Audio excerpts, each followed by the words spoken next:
Imagine being stranded at sea.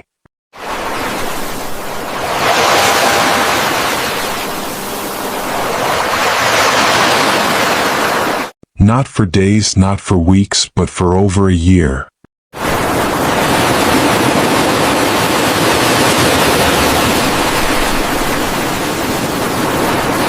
This is the true story of a fisherman.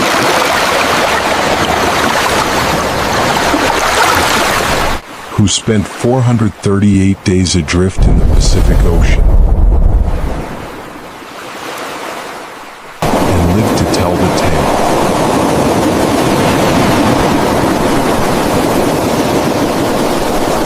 Backhand index pointing right before we begin. Don't forget to like this video, subscribe for more incredible true survival stories, share it with a friend who loves tales of endurance, and let us know in the comments, could you survive over a year alone at sea? In the small fishing towns of Mexico's Pacific coast, life is tied to the ocean. Each sunrise brings new opportunity and new danger. For one fisherman, what began as another ordinary day would soon become the longest and most harrowing survival story in modern history. José Salvador Alvarenga was not a stranger to the sea. Born in El Salvador, he had made a life for himself in Mexico, working along the coast in Chiapas, near the village of Costa Azul. At 36 years old, José had built a reputation as a dependable fisherman, rugged, hardworking, and known among his peers for his toughness. He was not wealthy. His home was simple, and his daily living depended on the tides and the catch. But José was content. Fishing was not just a livelihood, it was part of his identity. The sea provided food, income, and community. Every morning, he and other men would gather by the boats, preparing lines, nets, and bait, knowing that some days would bring bounty and others would test their endurance. But that November morning in 2012, José's mind was focused. He had a trip scheduled, and with him was a young assistant, a crewmate he barely knew but who needed the work. His partner that day was Ezequiel Cordoba, just 22 years old. Ezequiel was different from José, young, inexperienced, and untested by the harsh realities of the sea. For him, fishing was not yet a way of life, but rather a chance at income. The two men were not close friends. In fact, José had been reluctant to take Ezequiel along. But crews often changed, and on this day, José accepted him as his companion. To the villagers, nothing seemed unusual. A seasoned fisherman and his assistant heading out for what should have been a routine two-day trip. José wore his familiar faded red shirt and khaki shorts, carrying little beyond his fishing gear, a radio for communication, and faith in his own experience. They set off with confidence, the engine buzzing as the small white fiberglass boat cut through the early morning waves. For fishermen like José, life at sea followed a rhythm. Cast the lines, wait, watch the currents, haul the catch. Salt clung to the air, the sun bore down, and patience was essential. Hours could stretch endlessly on the open water, broken only by the tug of a fish on the line or the movement of distant seabirds. José thrived in this environment. He knew how to read the sea, how the clouds hinted at weather, how the currents shifted, how to position the boat where fish were most likely to swarm. To Ezequiel, much of this was new, and José took on the role of teacher as well as leader. The morning passed without incident. The men spoke little. José focused on the task, while Ezequiel followed instructions, learning silently. By midday, the first signs of success appeared. Fish wriggling on lines pulled into the boat. It was a good start. The kind of day that reinforced why José had chosen this life, despite its hardships. He enjoyed the rhythm of the sea, the independence, the satisfaction of providing food. But beneath the ordinary calm of that day, a storm was brewing, one that would soon change everything. By late afternoon, the sky began to shift. José noticed the winds picking up, the clouds thickening on the horizon. Dark shapes loomed far off, and the steady rocking of the boat became more erratic. Storms were not unusual, and Jose had faced them before. But experience taught him to respect the ocean's power. A mistake could cost lives. He kept his eyes fixed on the horizon, making calculations in his mind. Was it better to head back to shore immediately or try to wait it out? For now, he reassured Ezekiel, keeping his voice steady. But inside, a quiet tension grew. He had seen storms form like this before, and he knew how quickly they could turn deadly. On land, storms meant shelter, safety, a roof overhead. At sea, storms meant exposure, danger, and the possibility of being swallowed whole. For Jose and his young companion, the ocean was about to reveal just how small and fragile a boat could be. The day faded into evening. Winds howled louder, waves crashed harder. What had begun as a simple fishing trip now carried a sense of looming dread. Jose gripped the boat's tiller, holding course as best he could. Ezekiel's eyes darted nervously across the darkening sea. The first drops of rain began to fall, scattered across the deck like a warning. Neither man could have known it yet, but they were already drifting into a nightmare that would last not days, not weeks, but more than a year. This was only the beginning. For José Salvador Alvarenga, the ocean was about to become both prison and battlefield. His fight for survival had just begun. The ocean is a fickle companion. One moment it offers peace, the next it shows its fury. For José Salvador Alvarenga and his young crewmate Ezekiel Cordoba, what began as a simple fishing trip would soon spiral into a nightmare. It was November 2012. The morning sun rose over the coast of Chiapas, Mexico. The small white fiberglass fishing boat, barely 24 feet long, bobbed gently against the dock. It was meant for short trips, not long voyages. Jose, the seasoned fisherman, carried himself with confidence. He knew these waters better than most. Fishing was not just his livelihood, it was his identity. At 36, he had spent half his life braving the Pacific for tuna, sharks, and whatever else the ocean might yield. Beside him stood Ezekiel Cordoba, only 22, thin and wiry, his face still carrying the innocence of youth. This would be his first deep-sea trip with Jose. Nervous but eager, he clutched a small bag of food and supplies, trying to mask his apprehension. The two men exchanged a brief nod before setting off. To them, it was supposed to be a 2-day trip. Nothing more. The first day went smoothly. Jose expertly handled the nets while Ezekiel followed instructions. The ocean yielded its gifts, dozens of fish flapping on the deck. Spirits were high. Jose laughed as he taught Ezekiel how to gut the catch. See? The ocean is generous if you know how to ask. The younger man smiled, reassured by Jose's easy confidence. But the ocean's mood was already shifting. By late afternoon, clouds began to gather on the horizon. At first, just a thin gray smear across the sky. But soon the smear thickened, swelling into towers of black. The wind picked up. Waves began to slap harder against the boat's hull. Jose noticed the change immediately. He squinted at the sky, muttering to himself. He had seen storms before many times. Most passed quickly. Still, something in the pit of his stomach told him this one was different. He turned to Ezekiel. Reel in the lines. We're heading back. The young man obeyed, but fear flickered across his face as thunder rolled in the distance. Night fell, and with it came chaos. The sea turned violent. Sheets of rain hammered down, blinding their vision. The boat pitched wildly, every wave threatening to capsize it. Jose gripped the tiller with all his strength, fighting to keep the bow facing into the waves. Ezekiel bailed water furiously, his hands raw, his body trembling from exhaustion and fear. The engine roared, sputtered, then died. The silence of its failure was drowned out by the howl of the storm. The men exchanged a glance. No words were needed. Without power, they were at the mercy of the sea. By dawn, the storm had passed. The sea calmed, but their world had changed. The coastline was gone. The horizon stretched unbroken in every direction. José tried the engine again. Nothing.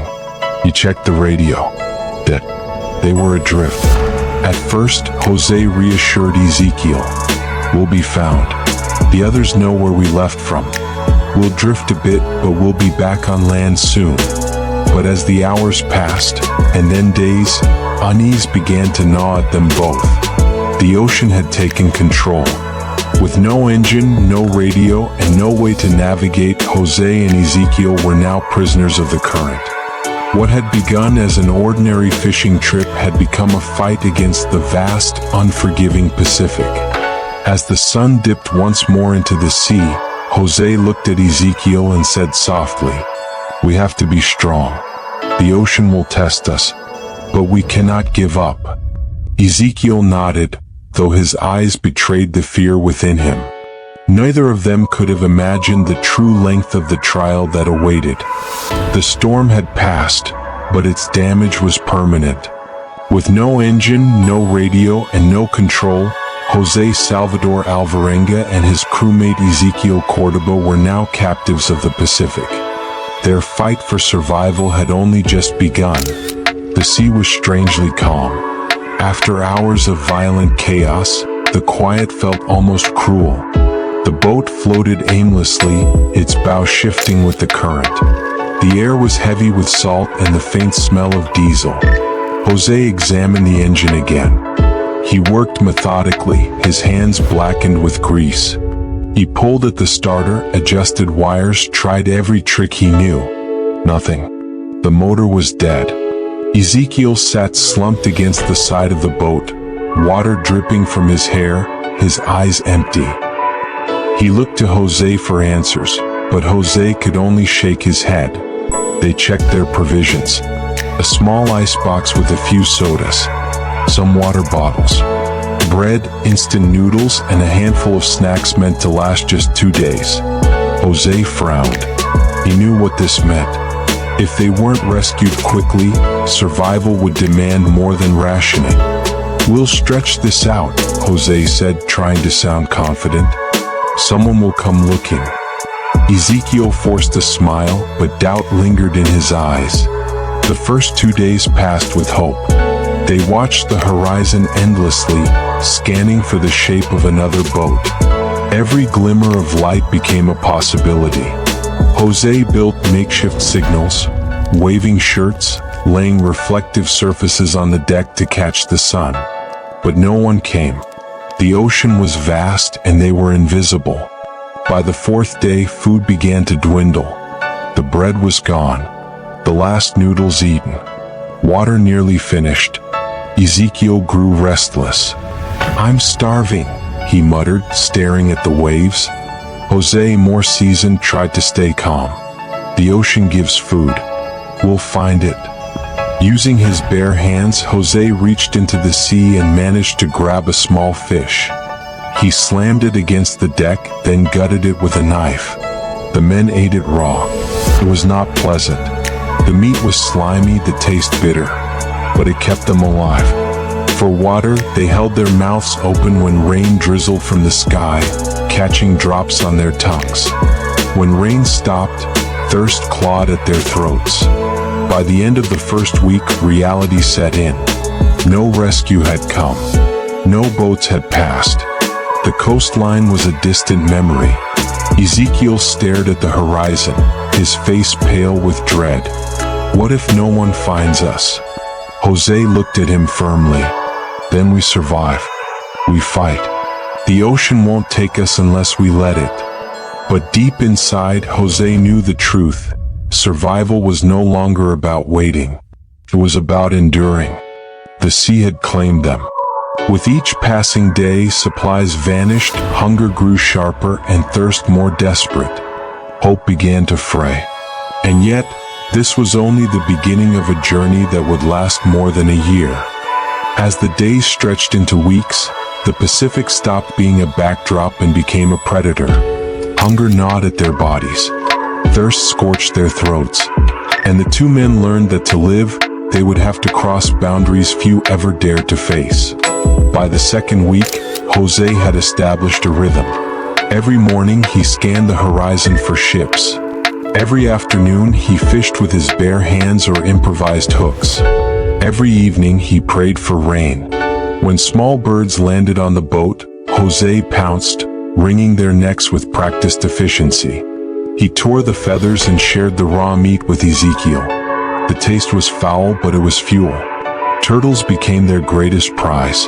José would wrestle them into the boat, cut into the shell, and drink the blood for hydration before slicing the flesh. Ezekiel gagged the first time. His body shook and he spat the meat out. But eventually, survival overruled disgust. Fresh water remained their greatest enemy. When rain fell, they stretched out shirts and caught droplets, wringing them into bottles. Sometimes they opened their mouths to the sky like desperate children. But days without rain were brutal. Lips cracked, tongues swelled, and their bodies weakened. José tried drinking small amounts of seawater, but the salt only made the thirst worse. He knew it could kill them. They needed rain and luck. Ezekiel was not built for this life. His frame grew thinner, his eyes hollow. He complained often, sometimes lashing out in anger. "I can't eat this anymore," he cried one night, tossing aside raw fish. José grabbed him by the shoulders. "You must. You'll die if you stop." But Ezekiel shook his head. "This isn't living. We're already dead." José tried to inspire him, tried to keep his mind sharp. He told stories of his childhood in El Salvador, of fishing with his father, of the promise of land and family waiting for them. But the younger man's spirit faltered day by day. By the end of the first month, the isolation began to take its toll. The horizon was endless, the routine unchanging. José caught himself talking to the sea, whispering to the waves as though they could answer. Sometimes he laughed at nothing. Sometimes he cried. Ezekiel withdrew further, spending hours staring at the sky, murmuring prayers. He often refused food, eating only when José forced it upon him. The line between sanity and madness was blurring. One evening, under a glowing red sunset, José turned to Ezekiel. "We must never give up," he said firmly. "No matter what happens, we fight. We endure." Ezekiel looked back at him, his eyes wet with tears. "I'll try, José. I'll try." But even then, José could see the truth in his crewmate's face. The ocean had already begun to break him. In the battle between man and sea, the first casualties are not the body, but the mind. And as the weeks slipped into months, José Salvador Alvarenga watched helplessly as his companion began to fade. Not all men are built for suffering. Hunger, thirst, and the unrelenting vastness of the Pacific Ocean had begun to eat away at Ezekiel Cordoba's body and his spirit. For José Salvador Alvarenga, survival meant fighting. For Ezekiel, it meant surrender. By the second month adrift, the difference between the two men was stark. José's body, though thinner, still held the strength of a seasoned fisherman. His hands were calloused, his mind trained to endure hardship. Ezekiel, by contrast, wasted away. His cheekbones jutted, ribs sharp under his skin. He shivered constantly, even under the scorching sun. He often refused food, turning away when José handed him pieces of fish or turtle. His lips cracked, his eyes dull. "Eat," José urged, holding out a strip of raw meat. Ezekiel shook his head weakly. "It's poison. This isn't food. It's life," José snapped. "If you stop eating, you'll die." But Ezekiel turned his face to the horizon, silent and stubborn. José grew frustrated, then desperate. He tried coaxing him, even forcing small bites into his mouth. Sometimes Ezekiel swallowed. Other times he spat it out. The battle was no longer against the sea. It was against Ezekiel's will to survive. Their conversations turned to arguments. "We're not going to make it, Jose," Ezekiel muttered one night. Jose's eyes flashed with anger. "Don't say that. We will. We're going to live. You hear me?" "Why?" Ezekiel whispered. "For what? There's nothing out here. No one's coming." Jose clenched his fists, staring into the darkness. He could not allow despair to win. Not for himself. Not for them. Ezekiel began to withdraw completely. He spoke less and less. Sometimes he prayed aloud, whispering words Jose could barely hear. Other times he sat motionless, staring at the sea as if waiting for it to swallow him. Jose tried to keep him engaged. He told stories of El Salvador, of his family, of the meals they would eat once home. But Ezekiel's replies grew fewer, his voice fainter. The younger man's faith was not enough to sustain him. His body was failing. By the 4th month, the inevitable became clear. Ezekiel was skeletal. His skin clung to bone. His eyes were sunken. One evening, as the sun set in a blaze of crimson across the water, he looked at Jose with a weak smile. "I can't fight anymore," he whispered. Jose shook his head violently. "No, don't say that. You must fight." But Ezekiel only closed his eyes. The next morning he was gone. Jose sat beside his crewmate's still body, tears streaming down his face, his chest heavy with grief. Alone now, his cries echoed across the endless sea. In survival, companionship can be the strongest weapon. But when one soul gives up, the burden of living falls heavier on the other. José Salvador Alvarenga was now utterly alone, adrift in a world with no borders and no mercy. Ezekiel was gone. 4 months into their ordeal, José Salvador Alvarenga was now utterly alone. No companion to share the burden. No voice to answer his cries. Only the endless sea and the will to survive. The boat was no longer shared. The space where Ezekiel once sat felt like a hollow grave. Jose often turned to speak, only to remember there was no one to listen. The silence pressed in on him, heavier than hunger, heavier than thirst. It was the kind of silence that could drive a man mad. At night, he sometimes dreamed Ezekiel was still there, laughing, praying, arguing. But each morning, the reality returned. He was alone. Survival became mechanical. Jose caught fish with his bare hands, diving into the water despite the threat of sharks. He hunted seabirds that perched on the boat, biting into their raw flesh for strength. Turtles were still his salvation. Their blood quenched his thirst. Their meat sustained his body. Sometimes he spoke to them as though they were friends before killing them. Rainwater, when it came, was a blessing. He spread his clothes to capture every drop, wringing them out into bottles. When the rain did not come, his lips cracked and his body weakened under the sun. Weeks blurred into months. With no human company, Jose's mind began to fracture. He talked to the sun. He sang to the moon. He imagined conversations with people long gone. Sometimes he believed he saw ships on the horizon, dark silhouettes gliding across the water. He waved, screamed, begged for rescue. But when he blinked, the horizon was empty.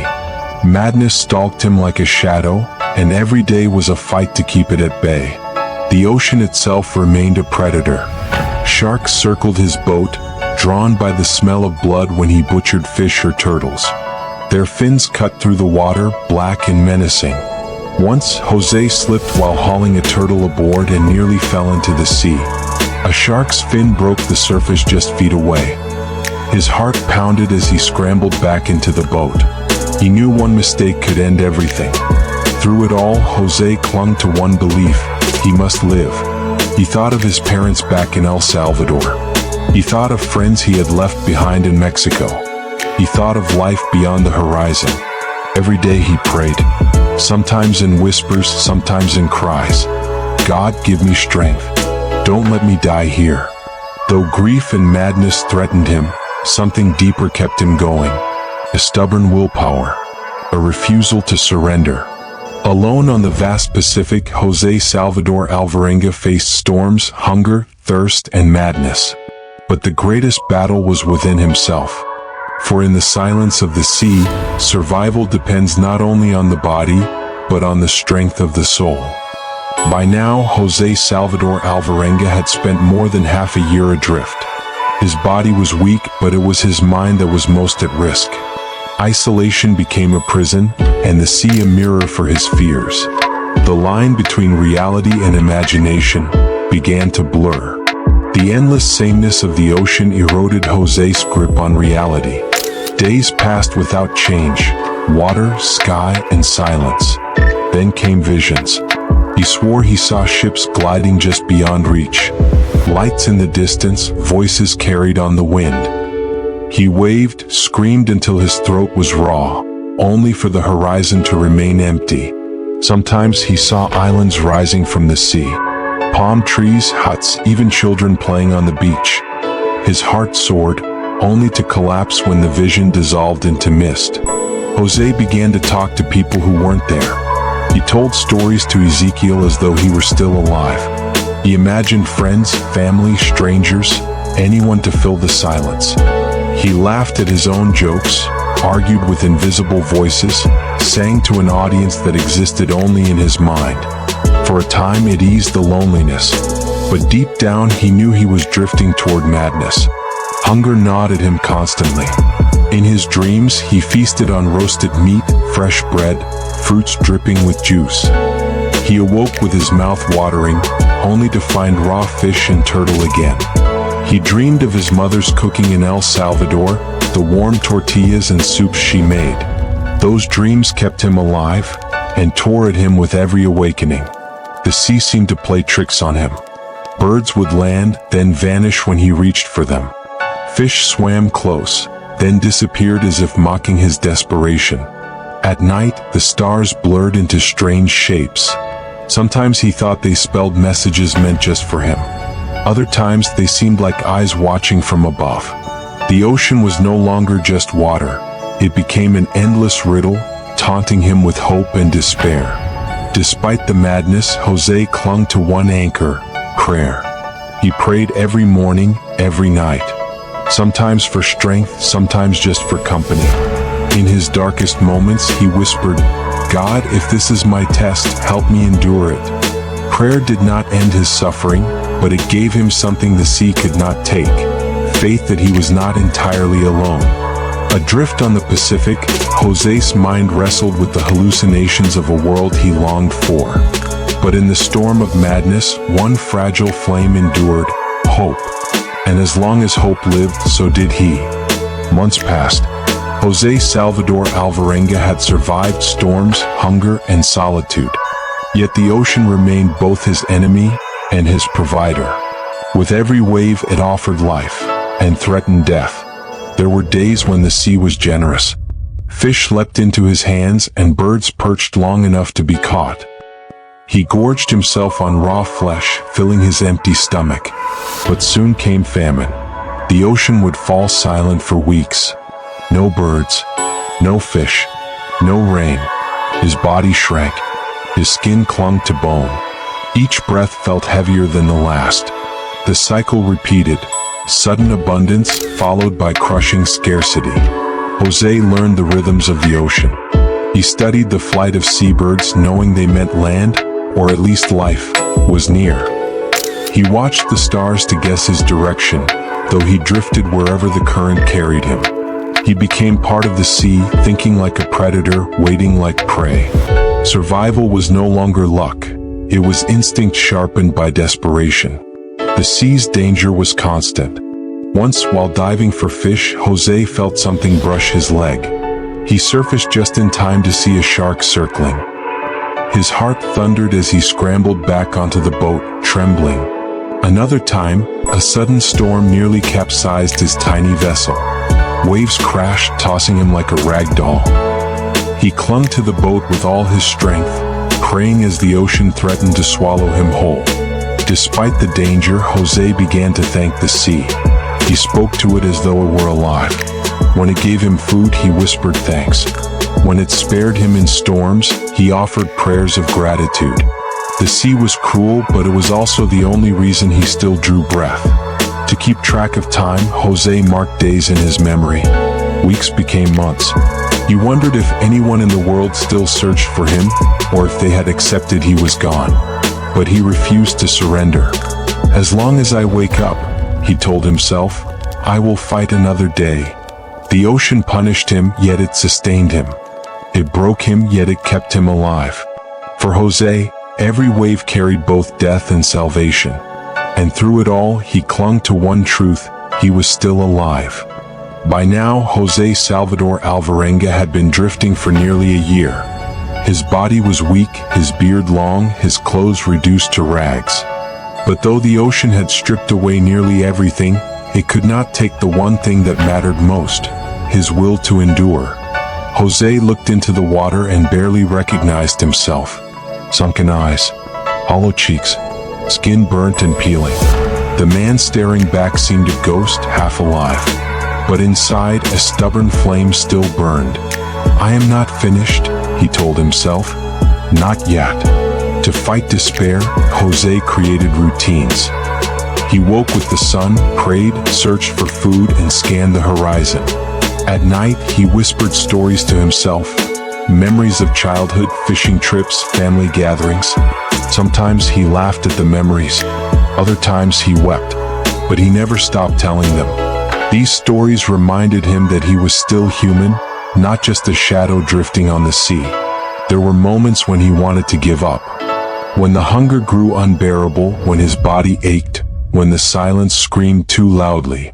But in those moments, he remembered Ezekiel, his young crewmate who had lost hope and perished. José refused to follow the same fate. "I will live," he repeated, as though words alone could anchor his spirit. Every so often, birds flew overhead, giving him hope that land could not be impossibly far. He followed their flight paths, straining to see what they saw. Sometimes, driftwood or trash floated past his boat, proof that somewhere out there, civilization still existed. He clung to these signs as though they were promises. Each sunrise was a victory. Each night survived was proof of his endurance. Prayer became more than ritual, it became survival. Talking to God steadied his mind when madness crept close. "Every day I breathe," José whispered, "is another chance for rescue." Though the sea battered his body and tormented his mind, José Salvador Alvarenga chose to endure. In the face of despair, he discovered the strongest weapon a man can hold: the will to live. By the 12th month, José Salvador Alvarenga had defied the impossible. A year alone on the Pacific. No compass, no engine, no crew. But survival came at a price. His body was failing, and his mind teetered on the edge of collapse. José's muscles wasted away. His skin cracked under the relentless sun, salt burning into every wound. His eyes dimmed, squinting against the glare of sky and water. Even lifting fish became difficult. His hands trembled when he gutted turtles. Every movement cost him precious strength, but still he forced himself to work. He knew that to stop was to die. Solitude pressed down like a physical weight. He spoke aloud constantly, afraid of the silence. He recited prayers, sang half-remembered songs, even shouted at the sea. When no voice answered, he imagined one. Ezekiel's voice, his mother's voice, even voices of strangers. It was the only way to keep from losing himself completely. At times, death seemed like mercy. He imagined letting the sea take him, slipping quietly into the waves and ending the torment. But every time, another voice inside him fought back. "You will not give up. You will not waste this fight." That stubborn voice saved him again and again. After storms, debris floated past, bottles, nets, even wood. Proof that land and people were out there, even if far away. Once he spotted a distant ship. His heart pounded as he waved frantically, but it passed, never seeing him. The devastation nearly broke him, but he told himself, if one ship passes, another will too. Prayer became José's final anchor. He begged God for rescue, pleaded for strength, and thanked him for every day of survival. Faith did not end his hunger or heal his wounds, but it gave him one more reason to endure. After 12 long months, José Salvador Alvarenga was a shadow of the man who once set out to sea. His body battered, his mind haunted, his spirit tested beyond human limits. Yet even here, on the edge of surrender, he chose to endure. 14 months, 438 days. By now, José Salvador Alvarenga had drifted across thousands of miles of open Pacific. He was no longer just surviving. He had become part of the sea itself. José knew the rhythms of the ocean like the lines on his own hands. He could tell when fish would surface, when storms would form, when birds met life nearby. He was fisherman, hunter, and sailor all in one. But he was also a prisoner, bound by the endless horizon. The man who had once been a fisherman in Mexico was gone. Now he was a gaunt figure with wild hair, scarred hands, and eyes that had stared too long at water and sky. He had shed everything unnecessary. What remained was pure instinct, sharpened by suffering. Storms still came, battering his fragile boat. The heat still scorched his skin. Hunger still clawed at his belly. But none of it surprised him anymore. He was past fear, past despair. What remained was endurance, a quiet strength that simply refused to break. Then came the first real change. José spotted seabirds, more than he had seen in months. They flew in patterns that hinted at nearby land. His heart raced as he followed their flight, scanning the horizon with desperate eyes. Every instinct told him something was different this time. One morning, faint shapes appeared on the horizon. Not mirages, not hallucinations, real land. The Marshall Islands. His heart thundered. Tears blurred his vision. He had made it. With the last of his strength, José pushed his battered boat toward shore. After 438 days adrift, José Salvador Alvarenga had done the impossible. Against hunger, storms, solitude, and despair, he endured. And now, at last, the ocean that imprisoned him delivered him home. After 438 days alone on the Pacific Ocean, José Salvador Alvarenga touched land. A man once thought lost forever had returned from the impossible. On January 30th, 2014, villagers in the Marshall Islands spotted a frail man stumbling along the shore. His hair and beard were long, his clothes in tatters, his body little more than skin and bone. They rushed to him, offering food, water, and shelter. Many could not believe he was alive. He looked more like a ghost than a man. But when he whispered his name, the world listened in awe. News spread like wildfire. A fisherman had survived more than 14 months adrift at sea. Scientists, reporters, and skeptics all asked the same question: how? Some doubted his story. But evidence, the drifting currents, his condition, his knowledge of survival, proved that it was real. José Salvador Alvarenga had achieved one of the longest documented survivals at sea in human history. Though alive, he carried scars.